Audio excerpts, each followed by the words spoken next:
नमस्कार दोस्तों, पहचाना? ज़रूर पहचाना होगा क्योंकि आपने मेरे बहुत सारे सीरियल्स, कुछ फिल्में देखी होंगी। जी, मैं विनीता मलिक। पर आज मैं अपनी टीवी या फिल्म्स के बारे में बात नहीं करने जा रही। आज मैं आपको एक बहुत ही प्यारी हस्ती से मिलवाने जा रही हूँ जो रेकी ग्रैंड मास्टर हैं। और पता है, पास्ट लाइफ के बारे में, हमें तो इस लाइफ के बारे में नहीं पता, वो पास्ट लाइफ के बारे में बताती हैं। क्या है पास्ट लाइफ मुझे नहीं मालूम, और ज्यादातर वो बाहर रहती है।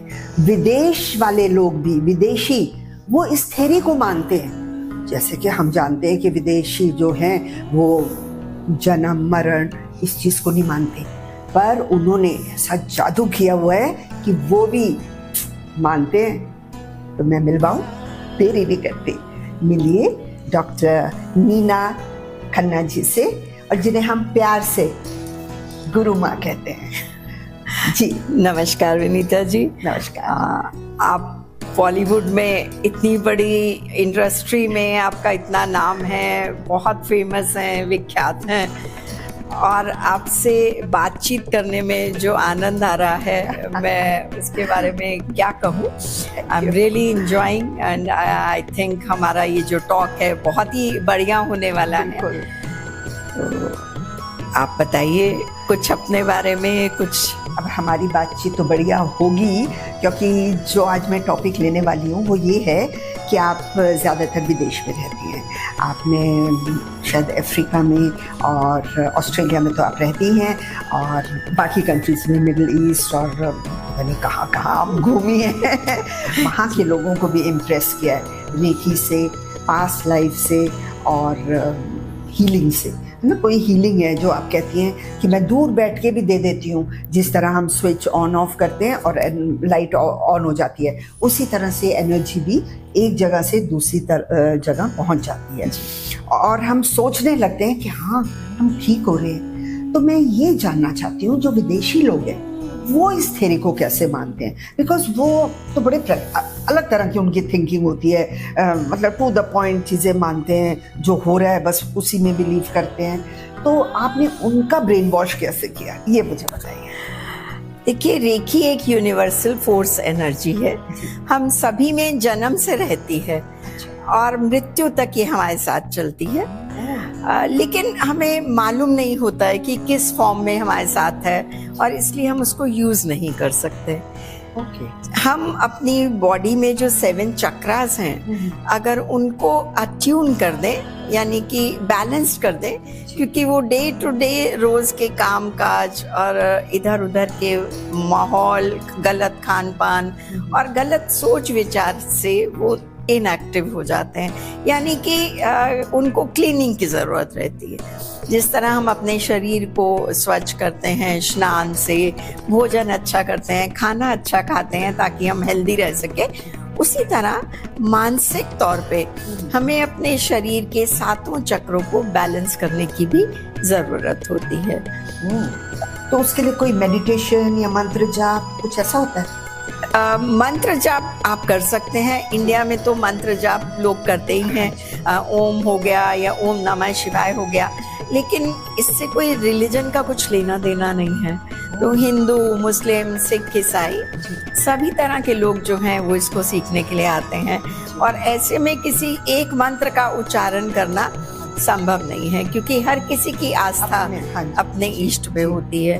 तो हम उनसे रिक्वेस्ट करते हैं कि वो अपनी आंखें बंद करें, अपने गुरु, अपने अल्लाह, अपने ईश्वर का नाम लें, और यदि कोई किसी भी चीज में आस्था न रखता हो, कई लोग होते हैं जो बिल्कुल किसी भी चीज को नहीं मानते, तो उनसे हम कहते हैं कि आप अपने माता पिता को याद करें, उन्हें धन्यवाद दें, और फिर आप उस एनर्जी को फील करें जो आपके अंदर फ्लो हो रही है।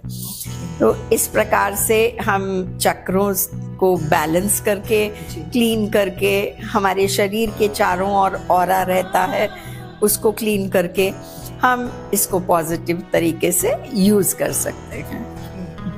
और मैंने देखा है जैसे पिक्चर्स में और वैसे कि हम अपने हाथों से, कि हमारे हाथों में सारी एनर्जी है। तो मुझे ऐसे लगता है जैसे हम बीमार होते हैं तो माँ अपना हाथ सिर पे रख लेती है तो फील होता है कि हाँ हम ठीक हो रहे हैं। तो उसी तरह से आप लोग एनर्जी दूसरे को देते हैं। जी, बिल्कुल सही कहा आपने। मदरली टच, इसको हम मदरली टच भी बोलते हैं। जब हमारे सारे चक्रास एक्टिवेट हो जाते हैं और हम इनको अट्यून कर देते हैं, ये एक रेकी मास्टर के द्वारा ही जिसको साधा जाता है, यानी कि उसको बैलेंस किया जाता है। जब ये हो जाता है तो आपके हाथों में से एनर्जी बहनी शुरू हो जाती है। वो जब शुरुआत में या तो हाथों में गर्माहट महसूस होगी या झंझनाहट महसूस होगी, या लगेगा कि खूब कुछ निकल रहा है बाहर, हाथों से एकदम फील हो रहा है। अभी मैं आपसे बात कर रही हूँ तो मेरे हाथों से अभी भी ऊर्जा प्रवाहित होनी शुरू हो गई है। तो ये जो ऊर्जा आ रही है आपके हाथों में, तो ये अगर आप किसी को नहीं देंगे तो ये वेस्ट गई जी, फिर वापस आपके अंदर चली गई? नहीं, ये वापस ब्रह्मांड में चली जाती है और इस ऊर्जा को हम कभी वेस्ट नहीं होने देते। मान लीजिए हम टायर्ड फील कर रहे हैं और मैंने अभी एनर्जी चैनल अपना चालू किया, तो मैं अपने हाथों को ऐसे रख लूंगी। आप अक्सर नोटिस करिएगा कि बात करते करते बीच में मैं अपने हाथ यूं रख लेती हूँ। तो एनर्जी, अगर मैं टायर्ड हूँ, थकान है, पाँव में थोड़ी सी थकावट लग रही है, तो मुझे एनर्जी मिलनी शुरू हो जाती है। और या मेरे सामने कोई व्यक्ति खड़ा है मान लीजिए, और वो थोड़ा सा बैलेंस नहीं है या उसको लग रहा है कि बहुत रेस्टलेस हो रहा है, तो हम इस तरह से वो एनर्जी उसकी तरफ भी भेज सकते हैं। ये इतनी ज़्यादा चमत्कारी है कि मान लीजिए हम सड़क पे जा रहे हैं और कोई एक्सीडेंट होने जा रहा है, अभी एक्सीडेंट हुआ ही नहीं है, और जिसको रेकी करनी आती है वो तुरंत सिंबल्स वहाँ भेजना शुरू कर देगा। तो अचानक से आप देखेंगी या तो एक्सीडेंट होते होते रुक जाएगा, और या जिस भी व्यक्ति के साथ वो हुआ है उसको गंभीर चोट नहीं आएगी। वो अचानक से उठेगा, उठ के खड़ा होगा और अपने रास्ते पे चला जाएगा। अच्छा, ये तो कमाल की बात है। ओके। और जैसे हम लोग योगा करते हैं तो उसमें बताते हैं कि जोर से ऐसे रख लिए, हाथ गर्म हो गए तो आप उसको अपने चेहरे पे धारण कीजिए। तो मतलब ये कोई भी ऐसे करे तो उसकी वो एनर्जी हमें मिल रही है? जी, एनर्जी तो डेफिनेटली मिल रही है, क्योंकि ये हमारे साथ जन्म से ही है। तो एनर्जी तो आपको मिलती है। अगर किसी ने रेकी नहीं भी सीखी और उसको किसी को हीलिंग देनी है, या मान लीजिए कोई इमरजेंसी हो गई है, तो आप अपने हाथों को अच्छे से रब करिए, परमात्मा का नाम लीजिए, मन ही मन यूनिवर्स को धन्यवाद कीजिए, अपने ईष्ट को धन्यवाद कीजिए, और अपने हाथों को उसके एरिया, उसी एरिया पे रख दीजिए जहाँ उसको तकलीफ है। आप देखेंगे कुछ ही समझो में उसको राहत मिलनी शुरू हो जाएगी। कुछ मिनटों में वो ये कहेगा कि मुझे बहुत अच्छा लग रहा है। वाह, ये तो कमाल है। तो फॉरेनर्स को आप कैसे समझाती हैं ये चीजें? जी, फॉरेनर्स का जहाँ तक सवाल है, मैं 25 साल करीब अफ्रीका में रही, उससे पहले मिडल ईस्ट में थी। तो मैंने ये अपनी जो जर्नी है रेकी की, हीलिंग की, अफ्रीका से स्टार्ट करी थी। तो अफ्रीका में मेरे मास्टर मुझे मिले जिनसे मैंने ये सीखी, और फिर बहुत लोगों के ऊपर करी उसमें। अफ्रीका में हम लोगों ने धीरे धीरे इसको first level, second level, third, ये बी और करुणा रेकी, और फिर उसके बाद मास्टर, आप इसको बराबर हम लोग करते रहे। उसमें से अफ्रीका में भी आज 4 मास्टर्स हमने बनाए जो आज भी वो वहाँ पे ये कार्य कर रहे हैं। और जब उनका मैसेज आता है और देखते हैं कि वो कितनी अच्छी से इसको कर रहे हैं, तो बड़ी खुशी होती है देख करके। वो लोग बिलीव करने का जहाँ तक सवाल है, इसमें बिलीव अचानक से नहीं होता है। जैसे आपके लिए पहली बार ये नई चीज थी, आपने सुना तो आपको लगा कि ना जाने कैसे होती होगी। इसी तरह विश्वास हमें उसी चीज पे होता है जो हम उसको प्रत्यक्ष रूप से देख लेते हैं ना। ये बात तो इसको एक आध बार जब आप करती हैं, आप हीलिंग लेती हैं और आपको उसके असर दिखता है, प्रभाव नजर आता है, तो ही आपको लगता है कि हाँ, ये कुछ ऐसी चीज है जो हमारे लिए काम कर सकती है। तो अफ्रीका में बहुत सारे लोगों को हमने सिखाई, ग्रुप क्लासेस हुई, हमारे मास्टर्स भी वहाँ पे थे, और 4 तो लोकल मास्टर्स की मैं बात कर रही हूँ जो उस कंट्री के थे। जिनको लैंग्वेज भी हमारी समझ में नहीं आती, हिंदी बोलना भी नहीं जानते थे। इनफैक्ट हमने उनकी भाषा वहाँ जाके उस देश में सीखी, फ्रेंच और उनकी लोकल लैंग्वेज में हम बात करते थे। कुछ लोग तो इंग्लिश समझते थे, लेकिन सब वो लोग नहीं समझते थे, लेकिन उसके बावजूद भी उन्होंने इसको किया और आज बहुत अच्छे से प्रैक्टिस वहाँ पे कर रहे हैं। वाह, वेरी गुड, कमाल है।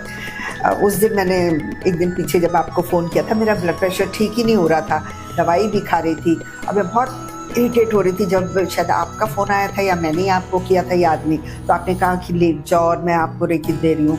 मुझे कुछ हैरानी तो लगी और कि ऐसे कैसे इतनी दूर में और आप कहाँ। तो फिर मैं लेटी, आपने रेकी दी, आप बोलते गए और मैं बहुत रिलैक्स हुई। उसके बाद फिर मैंने घर में बोला अपने बेटे को, ज़रा लेके देखना मेरा ब्लड प्रेशर, तो मजाक उड़ाते हो तुम लोग। तो उसने ब्लड प्रेशर लिया, कहते माँ कहाँ तो आपका 180 हो रहा था, इस वक्त तो 150 शायद हो गया, इतना नीचे आ गया। मैंने कहा देख ले, फिर मैंने आपको थैंक्स बोला, आपने कहा कल फिर लेना, बिल्कुल नॉर्मल हो जाएगा। तो वाकई मुझे लगता है ये कमाल की एनर्जी है। तो एक्सपीरियंस किया आपने, तब आपको इस पे यकीन हुआ। बिल्कुल जी। अच्छा, और एक बात आप बता रही थे पास्ट लाइफ के बारे में ना, और हम लोगों से तो ये लाइफ नहीं संभलती, पास्ट लाइफ में मतलब आप कैसे हमें भेज सकते हो?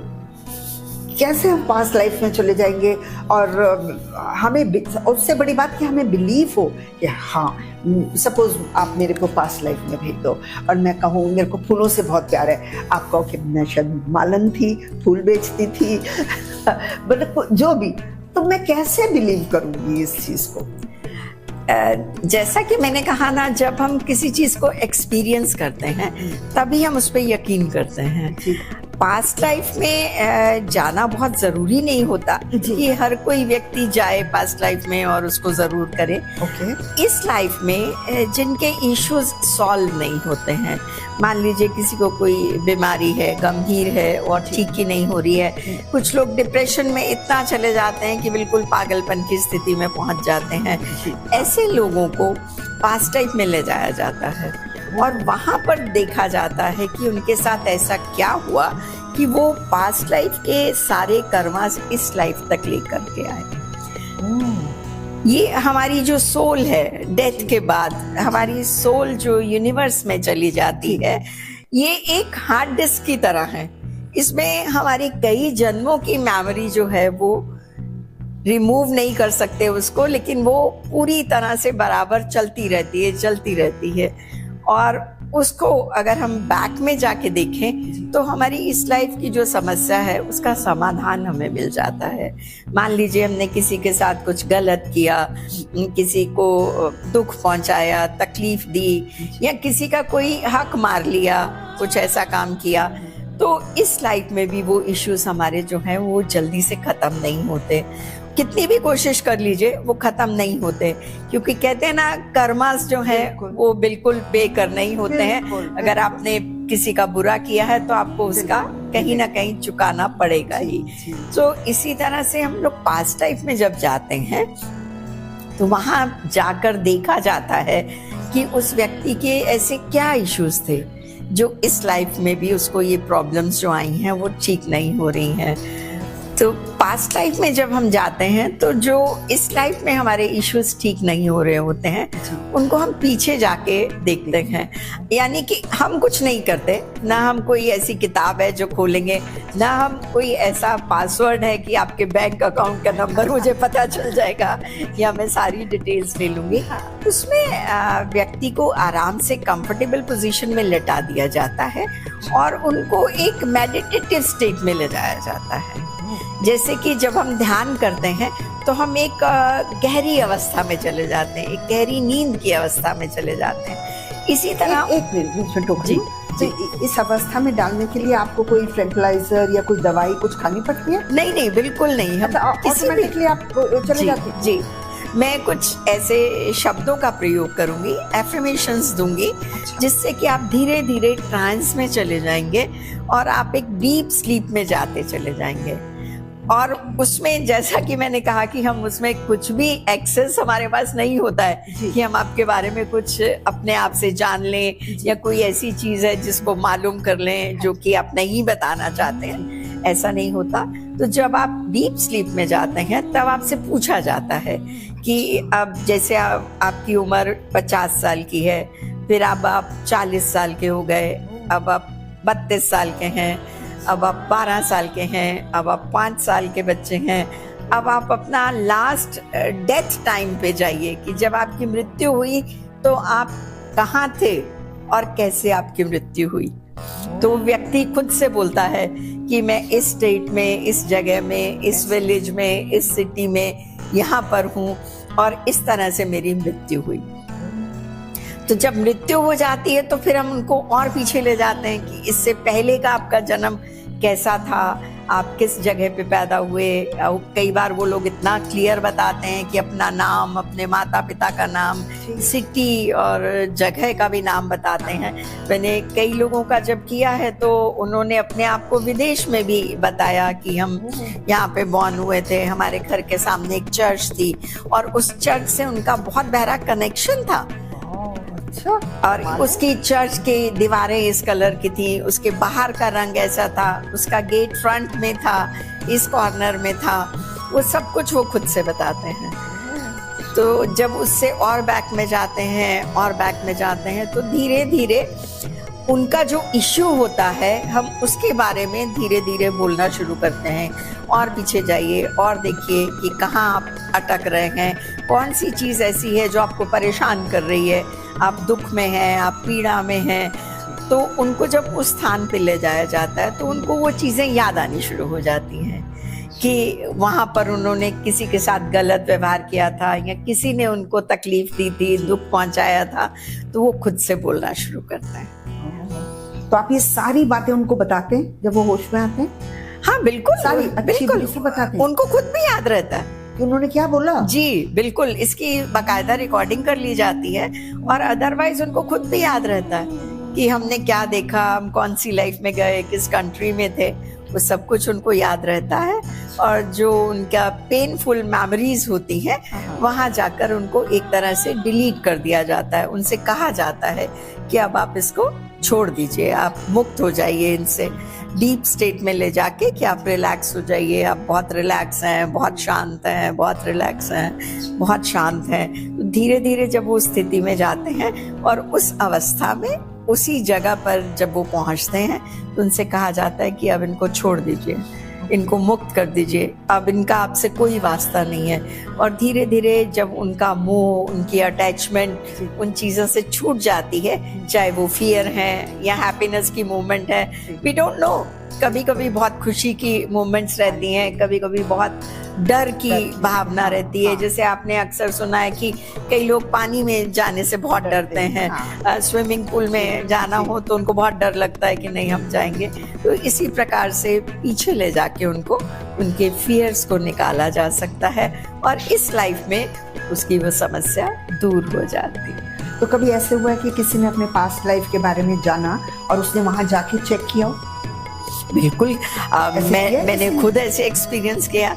मैंने अपनी पास्ट 5 लाइफ्स देखी हैं। अरे बाप रे, अच्छा जी। और मैंने जो मेरे मास्टर हैं वही मेरे मास्टर लास्ट लाइफ में भी मेरे साथ थे और हमने उस प्लेस को वैलिडेट किया कि हम कहाँ पर थे और हमने कितने माता पिता हमारे कहाँ थे, कितने बहन भाई थे, कहाँ शादी हुई, घर कैसा था। और जब उसको गूगल में सर्च करके देखा तो वो जगह बिल्कुल वहाँ पे निकली, जो नाम उस शहर का लिया गया वो भी निकला। जी।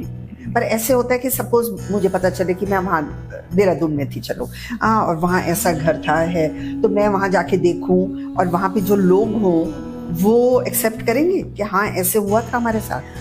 भले ना करें, उससे हमें तो कुछ लेना देना नहीं है ना। और हमें तो पता है कि इस लाइफ में हमारा हस्बैंड ये है, हमारा घर ये है, हमारे बच्चे ये हैं, तो वो एक्सेप्ट करें या ना करें उससे कोई फर्क नहीं पड़ता। अगर आपको वैलिडेशन के लिए जाना है तो आप बेशक जाके देख के आ सकती हैं और आपको बहुत अच्छा लगेगा कि अरे मैंने तो पास्ट लाइफ में देखा यही मेरा घर था। एक हमारी दोस्त हैं, वो अभी उनका तो शिमला में उनका घर था काफी पुराना, अभी तो वो नहीं रही, उनका 1 साल हुआ, उनकी डेथ हो चुकी है। तो उनको हमेशा लगता था कि मुझे देखना है मैं पास्ट लाइफ में कहाँ थी। मैंने उनसे कई बार कहा कि जाने दो ना, क्या करना है तुम्हारी इस लाइफ में, कोई दिक्कत नहीं है, कंफर्टेबल हो। तेरे आई वांट टू नो कि मेरा पूर्व जन्म कहाँ हुआ और मैं कहाँ रहती थी, मेरे माता पिता कौन थे। तो जब पास्ट में जाके देखा तो जो उनका शिमला वाला घर था वो उनके नेबर्स ने हड़प लिया था पिछली लाइफ में, और इसीलिए इस लाइफ में उसी घर में उनका जन्म हुआ। और पता चला बाद में, जब पता लगाया गया तो उनके जो नेबर्स थे उनकी बहुत ही खराब स्थिति में मृत्यु हुई कैंसर से। बहुत तकलीफदायक थी वो उनकी मृत्यु, और उनके वो कष्टों का निवारण जो था वो वहाँ जा कर के हुआ। और कभी ऐसे भी होता है कि आप पास्ट लाइफ से वापस ना आ पाओ, उसी में रह जाओ? नहीं, ऐसा कुछ नहीं होता, ऐसा कभी भी कुछ नहीं होता, क्योंकि जो मास्टर, क्योंकि मुझे सुन के ना थोड़ा अंदर डर भी लग रहा है कि अगर मैं कराऊं और मैं चली गई पता नहीं 2-3 जिंदगी उधर और वापस ना आई तो? नहीं, ऐसा कुछ नहीं होता, क्योंकि आपके साथ कुछ भी नहीं किया जा रहा है। हम सिर्फ आपको बोल करके आपको ट्रांस में ले जा रहे हैं। जिस तरह आप एक ध्यान करते हैं, साधना करते हैं, उस स्थिति में जाते हैं। और अक्सर आपने देखा है साधु महात्मा बहुत सारी प्रिडिक्शंस करते हैं, आपके अगले जीवन की भी, पिछले जीवन की भी बातें बता देते हैं कि इस तरह से होगा। तो जब आप ट्रांस में होते हैं तो उसमें आपको कोई रिस्क और किसी तरह की कोई डर नहीं होता है। आप बिल्कुल नॉर्मल हैं, नॉर्मल अवस्था में हैं। आपको ये भी पता है कि आप लेटे हुए हैं और किसी के साथ एक सेशन कर रहे हैं, तो इसलिए उसमें डरने की कोई बात नहीं रहती। और फिर नॉर्मल आके आपको फायदा होता है? जी बिल्कुल होता है। आप इम्प्रूव करते हैं आपकी जो प्रॉब्लम है उसको। आप पास्ट लाइफ का सेशन मैं रिकॉर्डेड सेशन भी करके लोगों को देती हूँ, जो लोग दूर हैं, अमेरिका में, कनाडा में या मिडल ईस्ट अफ्रीका में। तो कई लोग बोलते हैं कि हमारा इशू जो है वो सॉल्व नहीं हो रहा, बहुत दिन हो गए करते हुए। तो मैं उनको एक रिकॉर्डेड सेशन भी करके भेजती हूँ, और उन्होंने अक्सर सभी के जवाब ये आते हैं कि जब हमने वो पास्ट लाइफ रिकॉर्डेड मोमेंट भी आपकी सुनी तो हमें बहुत अच्छा लगा। जब हम उठे तो हम लोग बहुत फ्रेश थे, बहुत हैप्पी फील कर रहे थे, और वो मेमोरीज को याद करके हमें बड़ी खुशी और हैरानी भी हो रही थी साथ में कि हम सचमुच वहाँ पे थे और ये हमारा नाम था, इस स्थान में हम थे। और मतलब इस तरह से आप अपने बारे में जान गए पीछे। पर जो प्रेजेंट लाइफ है, क्या उसमें ये भी बता देते हैं कि अब इतने साल बाद आपकी मृत्यु हो जाएगी, या कैसे हो जाएगी, एक्सीडेंट से, बीमारी से, या कोई आपको मारेगा या कुछ, तो आपको ये भी पता चलता है? देखिए, आभास तो हो जाता है, लेकिन ये कहते हैं ना, कुदरत के नियम में इंसानों को दखल अंदाजी नहीं करनी चाहिए। मास्टर्स को भी इतनी आज्ञा नहीं है कि हम उसके घर में जाकर के उसमें एंटर करें, उस डोमेन में एंटर करें और इन चीज़ों के बारे में पता भी लगाएं। लेकिन पता अगर थोड़ा बहुत चल भी जाता है, पूरी तरह से तो कोई भी नहीं बता पाता, लेकिन अगर पता चल भी जाता है तो उसको मैं नहीं समझती कि डिस्कस करना चाहिए। मान लीजिए अगर हमें ही पता चल जाए कि इतने दिन बाद हमारी मृत्यु होने वाली है, तो एक एक दिन कितना भारी हो जाएगा और जीने का मन नहीं करेगा। ये तो बात सही है। और रेकी से आप क्या क्या कर सकते हैं? सभी कुछ कर सकते हैं आप। You name a thing and you will get it. आप 7 साल के बच्चे को हीलिंग कर सकते हैं, उनकी ब्रेन डेवलपमेंट के लिए, उनकी नॉलेज बढ़ाने के लिए। इतने जीनियस बच्चे निकलते हैं जिनका मैंने 7 साल की उम्र में अट्यूनमेंट किया। जो बच्चे पढ़ाई में बिल्कुल इंटरेस्ट नहीं था, जिनका उनके पेरेंट्स मेरे पास लेकर के आए और उनको हीलिंग दी, अट्यूनमेंट किया, और आज वो बहुत अच्छी अच्छी पोस्ट पे हैं। कोई डॉक्टर्स हैं, कुछ किसी बड़ी फर्म के मालिक हैं, और बहुत सक्सेसफुल हैं अपने प्रोफेशन में। तो बच्चों क्या हो गया, इसी तरह यंगस्टर्स में आज तक बहुत तरह की प्रॉब्लम्स, इशू उनको आ रही हैं। कोऑपरेटिव वर्ल्ड में कंपटीशन इतना है कई तरह की, तो उनको भी रेकी और हीलिंग के माध्यम से सिखाया जा सकता है, ट्रेन किया जा सकता है कि आपकी रोज़मर्रा जो चैलेंजेस आपकी लाइफ में आ रहे हैं उनको कैसे हैंडल किया जाए, आप उनके साथ कैसे आसानी से उनको डील कर सकते हैं। फिर उसके बाद बीमारों के ऊपर तो करती ही है, जैसे सर्दी, जुकाम, गला खराब, बैक पेन, बीपी, शुगर एकदम से जब बहुत शूट अप कर देता है तो इसी तरह रिलैक्स करवा दिया जाता है उनको। और सबसे पहली बात तो ये है कि ज़्यादातर डिजीजेज जो है ना साइकोसोमेटिक हैं। मेरा ये मानना है कि 70% बीमारियां हमारी खुद की क्रिएट की हुई हैं। ये तो है। जब हमारा माइंड शांत हो जाता है, हम रिलैक्स हो जाते हैं, किसी चीज़ के बारे में कोई स्ट्रेस नहीं है, तो हमारी काफ़ी सारी बीमारियां धीरे धीरे ठीक होना शुरू हो जाती हैं। और यही ज़्यादातर लोगों के साथ होता है। जब वो हीलिंग के लिए आते हैं तो पहले उनकी काउंसलिंग की जाती है, फिर उनके बारे में पूछा जाता है कि उनकी लाइफ में क्या इश्यूज हैं, क्या पेनफुल मेमोरीज हैं, क्या हैप्पीनेस है। तो उनको वो सारी चीज़ें पूछने के बाद हम उसको हीलिंग देते हैं जिस पार्ट में भी उनके प्रॉब्लम होती है। और देखिए इस तरह से काम नहीं करती कि जैसे किसी ने कहा कि मेरे सर में दर्द है, तो ये ज़रूरी नहीं है कि सर में दर्द जो है उनका हेडेक के में ही हो।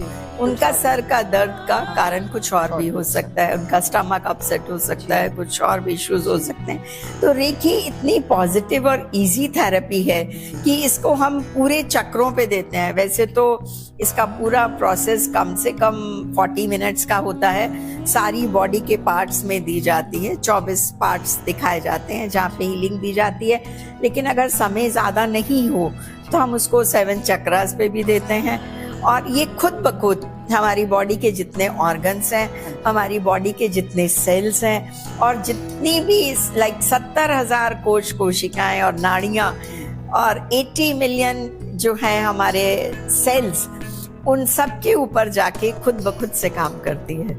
आपने मान लीजिए अपने हार्ट चक्रा पे रखा हाथ और आपको कोई ऐसी चीज़ है जो परेशान कर रही है, तो आपने अपने दिल पे हाथ रखा हीलिंग करने के लिए, तो आप देखेंगे आपकी पूरी बॉडी में एनर्जी का फ्लो बढ़ना शुरू हो गया। और जब आप 15 या 20 मिनट के सेशन के बाद उठेंगे तो बहुत फ्रेश और एनर्जेटिक फील करेंगे। आपके पैरामीटर भी बिल्कुल नॉर्मल नहीं हुए तो कम तो हो ही गए हैं।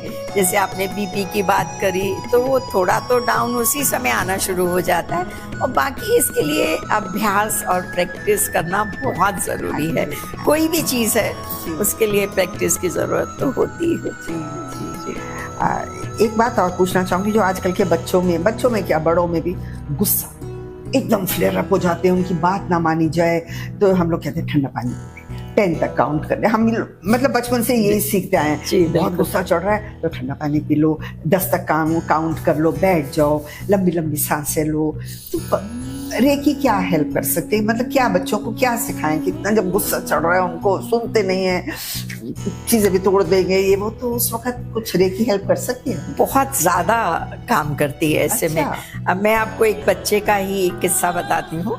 अभी 4-5 साल पहले मेरे पास एक पेरेंट्स जो थे वो बच्चे को लेकर के आए कि ये बच्चा स्कूल में बहुत गाली करता है, एब्यूजिव लैंग्वेज यूज करता है और हमें प्रिंसिपल ने कह दिया है कि आप ले जाइए स्कूल से। अब पेरेंट्स के लिए इतनी मुश्किल सिचुएशन हो जाती है ऐसे में बच्चे को ले क्या करें और क्या ना करें। उनकी मदर भी उसी स्कूल में टीचर थी, तो उनके लिए और भी ज्यादा मुश्किल हो गया कि भाई सब टीचर्स को और प्रिंसिपल को जवाब देना होता है कि ये खुद टीचर। तो वो जब आई तो बिल्कुल आंखों में आंसू लिए हुए और परेशान सी होके आई। ये कहती है मैम मैंने सुना है कि रेकी से बच्चों के बिहेवियर में बहुत चेंज आता है, तो मुझे तो नहीं लगता कि इसका कुछ होगा, लेकिन फिर भी मैंने सोचा एक बार ट्राई कर लेती हूँ। मैंने कहा बिल्कुल करिए, आप करके देखिए, एक बार करके तो देखिए।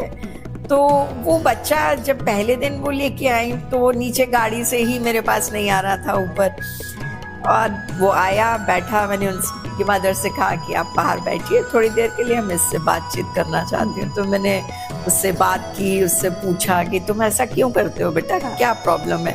तो कहने लगा मम्मी मुझे बहुत हर चीज़ में टोकती रहती है, डांटती रहती है, मेरे फ्रेंड्स मेरे को गुस्सा भी करते हैं, गाली भी निकालते हैं, तो मम्मी हर वक्त ये बोलती है कि नहीं तुमने ही कुछ किया होगा, तुम्हारी ही गलती होगी। वो मेरी बात बिल्कुल नहीं सुनती है।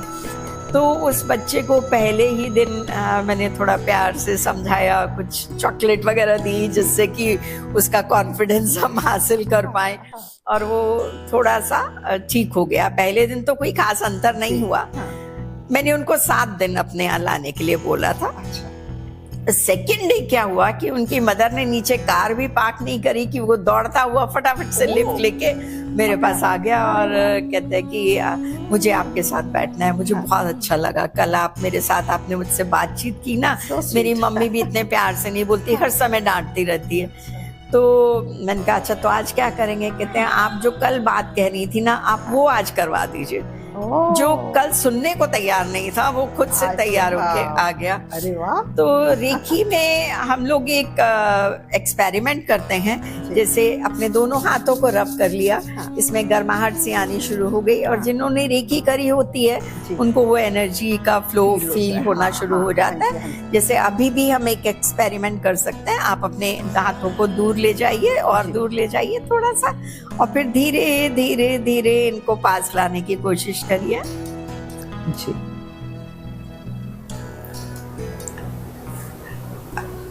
कुछ खिंचाव सा आपको महसूस होगा। अगर नहीं हुआ तो कोई बात नहीं, एक बार और रब करते हैं और फिर से इसे करते हैं। अपने हाथों को दूर ले जाते हैं और धीरे धीरे धीरे धीरे इसे अपने पास लाइए। आप फील करेंगे कि इसमें दोनों हाथों से कुछ खिंचाव सा महसूस आता है। हाँ जी, हाँ जी। थोड़ा सा दूर करके इनको मूव करिए धीरे धीरे और देखिए कि आपको कुछ हल्का सा कुछ है, खिंचाव सा महसूस हो रहा होगा। जी शायद अभी उतना ना हो, लेकिन इसको हल्का सा तो महसूस होगा और इसके ऊपर प्रैक्टिस करने से तो ये बहुत अच्छे से काम ये हमारी एनर्जी है, ये हमारी एनर्जी, इसको हम कहीं भी ले सकते हैं। हाँ, कहीं भी ले सकते हैं। वाह, आपने क्या बढ़िया उसको पकड़ा है। वही चीज मैं बताने जा रही थी। नहीं करूं, बहुत बढ़िया, नहीं, बहुत बढ़िया। तो इस तरह से करके उसको हम जब अपने पास लाते हैं और इसको ऊपर नीचे घुमाते हैं तो इसमें एक एनर्जी की बॉल बन जाती है। इसको हम फील कर सकते हैं कि ये जहां जहां हमारे हाथ मूव कर रहे हैं ये एनर्जी वहीं पर मूव कर रही है। तो इसको हम रेकी में एनर्जी बॉल कहते हैं। मैंने उस बच्चे को ये सिखाया इस तरह से करना, और उसके बाद इस एनर्जी को हम ब्लो कर देते हैं। यानी कि अगर आपके घुटने में दर्द है या कहीं पर भी कोई समस्या है तो हम उसको 2 या 3 बार उस जगह पर मतलब ब्लो कर देते हैं। हाँ, तो ये है तो उसको ब्लो कर दिया। हाँ जी। तो उस बच्चे से मैंने कहा कि बेटा ऐसा करो, कल से जब भी तुम्हें कोई गुस्सा करे या मम्मी की कोई बात पसंद नहीं आए या कोई तुम्हें परेशान करे तो तुम किसी से कुछ मत कहना, इस तरह से एक बॉल बनाना और उसकी तरफ फेंक देना। अच्छा। तो बच्चा खुश हो गया, हालांकि उसको शायद ज्यादा समझ में नहीं आया, लेकिन उसने वो किया और 4 दिन बाद ही पता चला कि वो बच्चा काफी कुछ ठीक हो गया था। Okay, very good. चलिए, एक चीज अब मैं आपके लिए कहती हूँ। आप इतनी फेमस स्टार हैं, आपने कई टीवी सीरियल्स में भी काम किया है और बहुत फिल्मों में भी काम किया है। आई थिंक आपको हर व्यक्ति जानता है यहाँ पर। तो क्या आपने कभी ये महसूस किया है कि अचानक ही आप जब शूट से आई आपको टायर्डनेस लगनी हो गई और सर में दर्द शुरू हो गया और कुछ काम करने को मन नहीं कर रहा है? क्या ऐसा कभी आपके साथ होता है? हाँ, क्योंकि हम लोगों को देखिए 12 घंटे काम करना होता है और पर डे 12 घंटे हमारा होता है। आना जाना 1-1 घंटा और लगा लो, 14 घंटे हम घर से बाहर रहते हैं। जब घर वापस आते हैं तो बिल्कुल थके हुए, और बस उस वक्त लगता है कि कोई बात ना करे, बस अपना कमरा हो, लाइट ऑफ कर दूं और सो जाए। पर थोड़ा बहुत खाना होता है, पर कोई कुछ बात करता ना, आज नहीं, सुबह करेंगे, सुबह बात करेंगे। और सुबह कहाँ आती है? सुबह आते थे, अरे अभी नहीं, हमें तंग करो, अभी जाना है, तैयार होना है, ये दिमाग में डायलॉग्स घूम रहे हैं, ये वो। तो ये बात तो बहुत होती है, बहुत होती है। ऐसे में आप क्या करती हैं? क्या करती हूँ, आके नहाती हूँ, नहा के थोड़ा सा भगवान को थैंक्स बोलती हूँ और बस सो जाती हूँ। कई बार तो खाना भी नहीं खाती और सो जाती हूँ कि बस बहुत हो गया। पर जब मैं और भी लेट आती हूँ तो फिर नींद नहीं आती, तो थोड़ा सा लेटे ही लेटे, बैठ नहीं सकती, बहुत थक जाते हैं। ओम का जाप कर दिया, फिर मैं अपने गुरु जी को मानती हूँ, तो उनका मंत्र है ओम नमः शिवाय, शिव जी सदा सहाय, ओम नमः शिवाय, गुरु जी सदा सहाय। ये बोलती जाती हूँ, कब सो जाती हूँ मुझे नहीं पता चलता। जी, बहुत अच्छा। आपका तो एनर्जी इतनी हाई और ऑरा बहुत पॉजिटिव है, जो कि आप इतना सब कुछ कर लेती हैं। लेकिन एक साधारण व्यक्ति के लिए और खास तौर से यंगस्टर्स में ये इतना सब करना आसान नहीं होता। वो तो क्लब जाते हैं जी, टूटे हुए होते हैं, वो जाते हैं डिस्को जाते हैं, डांस डूंस करके, फिर लड़के कई लोग जिम जाते हैं, थके हुए बेचारे, वो कहते हैं वो हमारे एनर्जी है। एनर्जी। तो या मे भी कोई एनर्जी लेते होंगे तो मुझे बिल्कुल बिल्कुल बिल्कुल। तो इसके लिए भी एक छोटा सा उपाय है। जैसे आपने कहा कि आप शावर लेती हैं, नहा लेती हैं, थोड़ा रेस्ट कर लेती हैं, ठीक हो जाते हैं। तो जब आप नहाने के लिए जाती हैं, बहुत थके हुए होते हैं, तो आप उसमें थोड़ी सी रोज वाटर डाल लें या गुलाब की पत्तियां डाल के उससे स्नान करें, तो आपको एकदम से चेंज लगेगा अपने में कि आप बहुत फ्रेश हो गई हैं, कोई थॉट नहीं है, कोई थकान नहीं है। इसको एक तरह का आध्यात्मिक स्नान भी कहते हैं हम लोग। तो आप इसको यूज़ कर सकते हैं अपने लिए। और जब आप लेटें, तो जैसे आप मंत्र का जाप कर रही हैं, तो आप यूनिवर्स को भी एक रिक्वेस्ट अपनी तरफ से भेज सकती हैं कि आज का दिन हमारा बहुत अच्छा, बहुत शुभ गया। हाँ। और आपने हमें चारों तरफ से प्रोटेक्शन दी, रक्षा करी। हम आपके लिए बहुत धन्यवाद करते हैं, तो जो आप करती ही हैं। अगर गुरुजी के साथ साथ यूनिवर्स को भी कर दें, क्योंकि जो अच्छी सोल्स होती हैं, पुण्य आत्माएं होती हैं, जैसे गुरुजी आज भी साक्षात दर्शन देते हैं, तो इस तरह से जो सोल होती हैं वो हमें यूनिवर्स से भी ब्लेस कर रही होती हैं। तो यदि हम उसके साथ यूनिवर्स में को भी धन्यवाद करते हैं, तो हमारी प्रेयर्स बहुत ज़्यादा पावरफुल हो जाती हैं। जी बिल्कुल ठीक है। अच्छा, और एक चीज़ और, नॉर्मली मदर्स को होता है, फादर्स को तो शायद नहीं होता है इस बात का कि नज़र लग गई, बच्चा गिर गया, हाँ मेरे बेटे को नज़र लग गई। खाना खिलाएंगी तो छुपा के, कोई काम करेंगी तो छुपा के, बच्चा ने कुछ अच्छी बात की तो वो आजकल वो एक स्टाइल बन गया ना, करते तू हाँ ऐसे कर देंगी। तो या हमारे साथ भी कभी कभी होता है कि नई साड़ी पहनी तो लोगों ने बड़ी तारीफ की, तो कुछ बांधते उठते बैठते उसमें टुक लग जाती है, तो कहते हो यार नजर लग गई। तो आपको लगता है नजर का कुछ चक्कर होता है? जी बिल्कुल। पहले तो मैं भी इन चीज़ों में बिल्कुल बिलीव ही नहीं करती थी, क्योंकि मैं एक आर्मी बैकग्राउंड से हूँ और हम लोग कुछ भी ये सब नहीं मानते थे। सिर्फ यही मानते थे कि बस एक ईश्वर है, उसके लिए हमें सदा जो है धन्यवाद करना चाहिए और सभी के साथ अच्छा व्यवहार करना चाहिए।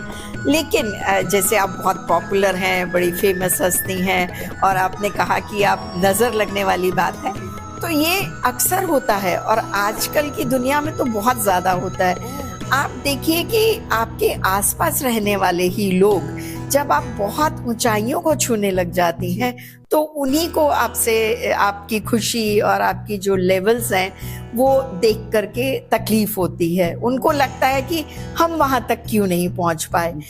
तो कुछ लोग जैसे ही बोलते हैं, उनकी नज़र आपको लग जाती है। जैसे आपने कहा साड़ी में हो गया या सर दर्द हो गया, अचानक से घर आए, शरीर में थकावट महसूस हो रही है, तो अक्सर नज़र लग जाती है। और ये आज की नहीं, हमारे बहुत पुराने समय से छोटे छोटे बच्चों को दादी नानी कहा करती थी नज़र लग गई है ना, इसको फिटकरी लेके वार दो या मिर्चियाँ वार दो, सब कर दो। तो ये नज़र लगने का बहुत पुराना हमारे यहाँ जो है वो ये प्रक्रिया चलती आ रही है। बड़े बुजुर्ग हमेशा बच्चों की नज़र उतार देते थे। और मैं समझती हूँ जब आप रेकी कर लेते हैं तो उसमें तो बहुत से तरीके हैं नज़र को उतारने के लिए। इसके लिए हम हवन कर सकते हैं शुद्धिकरण का, अपने घर में लोबान, कैम्फर और अगरबत्ती धूप दिया जला के सब चारों कॉर्नर्स में हम उसको घुमा दें तो एनर्जी पॉजिटिव हो जाती है। और एक ही में कुछ सिंबल्स होते हैं जिनको ड्रॉ कर दिया जाए ड्रॉ करने की हाथ से जरूरत नहीं है। ऐसे बस हाँ जी, आपने बस थॉट किया हाँ जी। और वो सिंबल आपको दिखने लग जाएगा। ये और मैं एक बात बताना चाहूंगी कि ये हमारी भारत की ही प्राचीन विद्या है जो विदेशों से जाकर वापस होकर लौट के आई।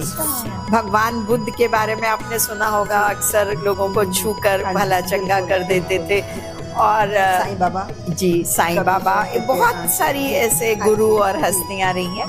तो विभूति निकलती थी, उनकी ब्लेसिंग्स मिलती थी, बहुत सारी चीजें ऐसी हम लोगों ने देखी हैं यहाँ पर। लेकिन हुआ यूं कि डॉक्टर मिकाबू उसूई एक साइंटिस्ट थे, जापान के बहुत बड़े साइंटिस्ट थे। तो उन्होंने जब हमारी इस तरह की चीजों को देखा तो उन्होंने विचार किया कि वो भारत आएंगे। अच्छा, वो भारत आए, उन्होंने इसके ऊपर बहुत सी रिसर्च करी और उन सब चीज़ों का ज्ञान लेकर के वो जब वापस जापान गए तो उन्होंने एक पहाड़ी इलाके पे जाकर 21 दिन की साधना की। और जब उनकी साधना कंप्लीट हो गई तो जब वो पहाड़ी से उतर के नीचे आ रहे थे तो उन्होंने देखा अचानक उनके पाँव के अंगूठे में ठोकर लग गई है और उसमें से खून बहता चला जा रहा है, बहता चला जा रहा है। तो उन्होंने अपने हाथ से यूं अंगूठे को पकड़ लिया और पकड़ के कुछ मंत्रों का उच्चारण किया, कुछ सिंबल्स उनको दिखाई दे रहे थे जो साधना के समय उनका प्रयोग किया। तो अचानक ही 2 मिनट में 3 मिनट में देखा कि वो खून बंद हो गया निकलना।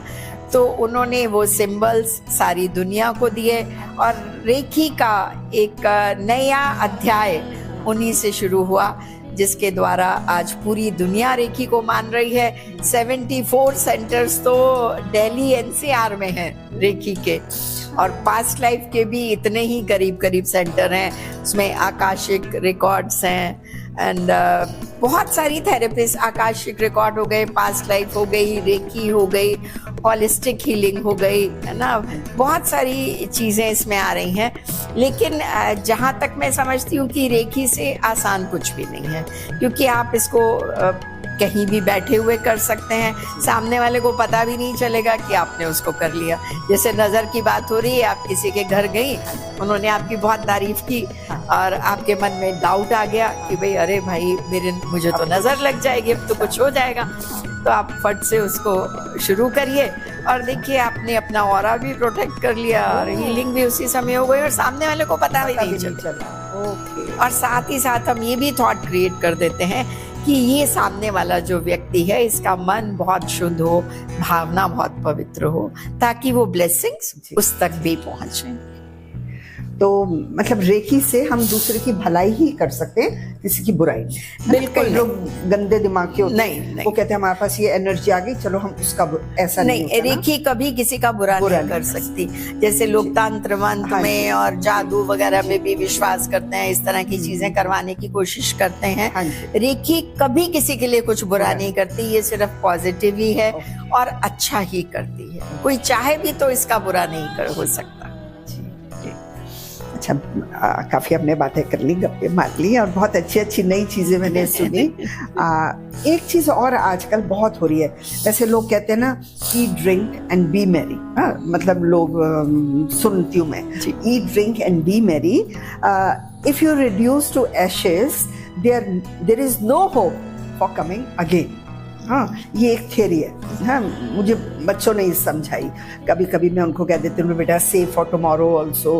कुछ बच्चों को जब ये शैतानियाँ करते हैं, कहते मामा eat drink and be merry, if we reduce to ashes no hope for coming again. ये भगवान इन्हें कौन समझाए।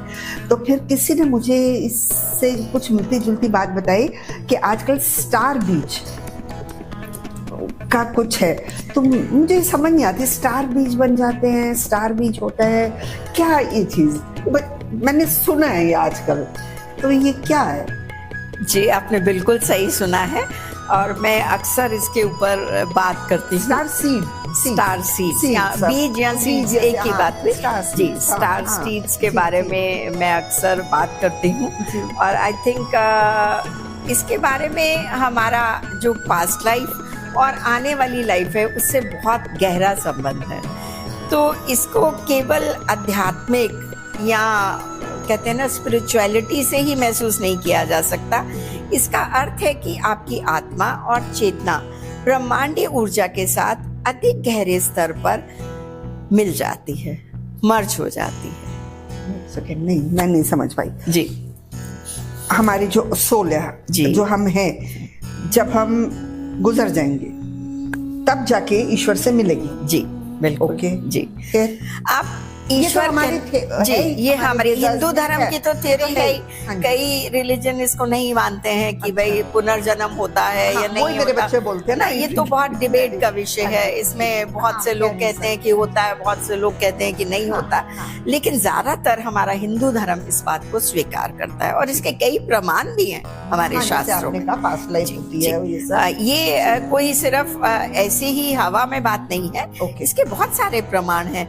जैसे अर्जुन ने जब युद्ध हुआ था जी। तो उन्होंने हथियार उठाने से मना कर दिया था हाँ। कि नहीं मैं नहीं करूंगा। तो कृष्ण ने उनको आगे जा करके दिखाया कि ये देखो, ये तुम्हारे भाई, ये तुम्हारे रिश्तेदार, ये सब ऑलरेडी मर चुके हैं, तो तुम इनके लिए किस चीज का शोक कर रहे हो जो ऑलरेडी मरे हुए हैं।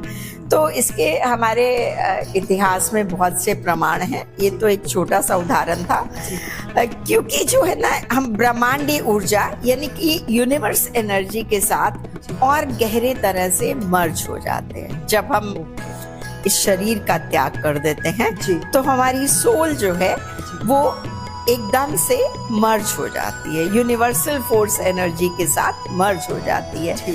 एक्चुअली में हमारे ज्यादातर एलिमेंट्स जो हैं, जैसे कार्बन, हाइड्रोजन, ऑक्सीजन और नाइट्रोजन, पुराने सितारों के विस्फोट से आए हैं। ओके। जो हमारी ये सोल्स ऊपर जाके स्टार्स बन जाती हैं, इनका आपस में जाकर वहां पे टकराव होता है। और सुपरनोवल पावर्स जो है, ये एक साइंटिफिक रूप से प्रूवन सत्य है कि इसका जैसे एस्ट्रोनॉमी और उसमें एक तरह के टकराव होते हैं, तो ये उस रूप में निकलकर उनके कण वापस आते। हालांकि ये इटसेल्फ से बहुत एक गहरा जो है वो सब्जेक्ट है। नासा की रिसर्च में भी प्रमाणित किया गया है। इसका मतलब ये है कि हम लिटरली स्टार्स से बने हैं। शॉर्ट में कहें तो ये हम लिटरली स्टार से ही बने हैं। ठीक है। जब हम इस कॉस्मिक कनेक्शन को फील करते हैं, क्योंकि यूनिवर्स से, जैसे हम कह रहे हैं कि रेखी यूनिवर्सल एनर्जी है, तो इससे हमारा कनेक्शन तो है ही, हमेशा से है। तो जब हम इस कनेक्शन को पहचानते और महसूस करते हैं तो हमारी आत्मा वाइब्रेशन करती है और हमारे आसपास की एनर्जी से हार्मोनाइज होने लग जाती है। तो इसका फायदा कई रूपों में दिखाई देता है। सबसे पहला फायदा तो ये है कि हमारे इंट्यूशन में वृद्धि होती है। हमारी इंट्यूटिव पावर्स जो है बढ़ने लग जाती हैं। जब हम एक स्टार के रूप में होते हैं और यूनिवर्स से मर्ज हो जाते हैं तो हमारी इंट्यूशन पावर्स बहुत बढ़ जाती हैं। रेकी और मेडिटेशन की रेगुलर प्रैक्टिस से लोग ये फील करते हैं कि वो उनकी प्रॉब्लम सॉल्विंग स्किल्स और बेहतर होती चली जा रही हैं और वे इमोशनल चैलेंजेस को बहुत इजीली फेस कर लेते हैं। दूसरा फायदा ये है कि एनर्जेटिक हीलिंग और दूसरों की मदद करने की हमारी जो कैपेसिटी है, हमारी क्षमता जो है बढ़ जाती है। आप देखेंगे ज़्यादातर आध्यात्मिक लोग जो हैं या हीलर्स हैं, वो हमेशा दूसरों की हेल्प करने के लिए तैयार रहते हैं। भले ही फाइनेंशियल तौर पे उतनी ना कर सकें, लेकिन उनके साथ बैठने से ही जो हमें सुनने को मिलता है या उनके जो प्रवचन होते हैं, वो हमें जीवन की एक ऐसी सीख दे जाते हैं कि जो हमारी लाइफ को चेंज कर देती है, ट्रांसफॉर्म कर देती है। तो इसी तरह जो स्टार सीड्स जो हैं वो यूनिवर्स में जाके जो मर्ज हो जाते हैं, एक होते हैं, तो वो यूनिवर्सल पावर्स को, एनर्जीज को और उन वाइब्रेशंस को इकट्ठा करके स्टार्स के रूप में चमकते हैं और वही स्टार सीड्स कहलाते हैं। उसी रूप में हमारी सोल वापस आती है। उनकी एनर्जी को, उनकी पावर्स को, कितनी पॉजिटिव है, कितनी शुद्ध है, कितनी हमने अच्छे अच्छे कार्मिक अकाउंट है हमारे जो हमने अपने जीवन में कार्य किए हैं, उन सभी का मिश्रण लेकर के हमारी सोल दोबारा धरती पर वापस आती है और हम इसका सिलेक्शन खुद करते हैं कि हम किस घर में जन्म लेंगे। हमें अच्छा। अपने पेरेंट्स चुनने का भी हक दिया जाता है। ऊपर कोई स्वर्ग नर्क या कोई वो यमराज और वो नहीं बैठा हुआ है जो हम मूवीज में देखते थे और आज तक सुनते चले आ रहे थे। वहाँ पे ऐसा कुछ नहीं है। ये हमारी सोल, हमारे कार्मिक अकाउंट्स, हमारी सेवा, हमारी श्रद्धा, हमारा प्रेम, हमारी भावना वही सेलेक्ट करती है कि हमने किस घर में जन्म लेना है और वहां जाकर हमारा काम क्या है, हमारी सोल का एजेंडा क्या है, हमारा पर्पस क्या है, ये सोल इसी के लिए क्यों आई। मान लीजिए मैं आज रेकी मास्टर हूँ और मैं हीलिंग में हूँ, तो ये मैंने तय नहीं किया। मैं आज से 20 साल पहले मैं बिजनेस में थी, अफ्रीका में मैं बिजनेस करती थी और मैंने हर तरह की लाइफ देखी है, ग्लैमरस, ऊंची नीची, कई खट्टी मट्टी जिंदगी की यादों से गुजरे हुए हैं हम। लेकिन ऑल ऑफ ए सडन मेरी लाइफ में एक दिन ऐसा टर्निंग पॉइंट आया कि मैं यहाँ पर पहुंच गई। परमात्मा ने जैसे मुझे उस तरफ धकेला कि नहीं, बस अब बहुत हो गया, तुम्हारा जीवन इन सब चीजों के लिए ही बना है, तुम्हें अब ये करना है, तुम्हारा ये काम है। और मैं स्पिरिचुअलिटी में आ गई और मैंने हीलिंग करनी शुरू कर दी। और सच मानिए मुझे इतना सुकून, इतनी शांति कभी बहुत सारा पैसा और बिजनेस और ग्लैमरस लाइफ देख करके नहीं मिला जो मुझे इस काम में मिलता है। क्योंकि एक व्यक्ति भी जो रोता हुआ आता है मेरे पास से और हंसते हुए जाता है तो मुझे बहुत बहुत अच्छा लगता है कि जो सोल, मेरा जो सोल पर्पस था यहाँ आने का, भले ही मैं 4 आदमियों को खुश कर सकी जीवन में, तो मेरे इस जीवन का कुछ मतलब है, कुछ मीनिंग है जिसे मैंने पूरा किया। तो नीना जी, आज मैंने आपका बहुत टाइम लिया और बहुत अच्छी बातें समझी, तो कुछ अच्छी बातें अपने जीवन में भी उतारूंगी ताकि कुछ अच्छा कर सकूं, दूसरों को खुशी दे सकूं। आपका बहुत बहुत शुक्रिया। आपका बहुत बहुत धन्यवाद कि आपने भी हमारे साथ इतना समय बिताया और आपके माध्यम से बहुत से लोगों तक हमारी ये बातें पहुंचेंगी। आप खुद भी एक बहुत प्योर सोल हैं और इतनी फेमस हैं, पॉपुलर हैं, तो कुछ ना कुछ तो है कि जो आप यहाँ तक पहुँची है। और आपका सोल एजेंडा ही ये था, परमात्मा ने शायद आपको इसी के लिए चुना था, तो इसलिए आप इस कार्य में पहुँची। आपका भी बहुत बहुत धन्यवाद। Thank you. और मैं अपने दर्शकों से भी यही कहूँगी कि अगर आपके पास कोई भी समस्या है, मेंटल, फिजिकल, सोसाइटी से कंसर्न कुछ भी है, तो आप बिल्कुल मत घबराइए, मीना जी से कांटेक्ट कीजिए, उनसे मिलिए, बात करके ही आपकी आधी प्रॉब्लम सॉल्व हो जाएंगी। Thank you. Thank you.